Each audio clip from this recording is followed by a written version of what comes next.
میخوام یه چند تا ترفند بهت یاد بدم که تابستونا بوی گل بدی، نه بوی عرق. بعد از هموم روی پوستت عطر بزن. عطر روی پوست یکم مرطوب خیلی بهتر میمونه. به جای اینکه بیای اتکلونتو خالی بکنی روی خودت و یه عطر سنگین بزنی، بیا لایه سازی کن.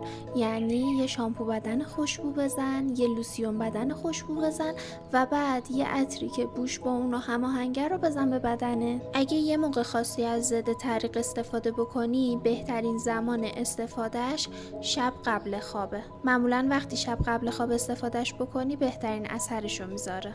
سعی کن همیشه موهاتو خوشبو نگه داری. مو خیلی خوب بو رو نگه میداره و خیلی هم قشنگ پخشش میکنه. مثلا میتونی یکم از اسپری بدنت به برس موت اسپری بکنی و بعد موهاتو باهاش شونه بکشی. عزیز من، آب کافی بخور.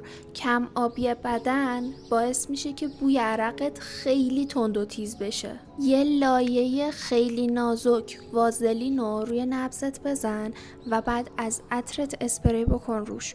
وازلین باعث میشه که موندگاری عطرت خیلی بیشتر بشه. سعی کن ملافه و روبالشتی تو زود به زود بشوری، چون وقتی آدم کل شب و توی ملافه بو گرفته بخوابه قطعاً صبح بوی خوبی نمیده.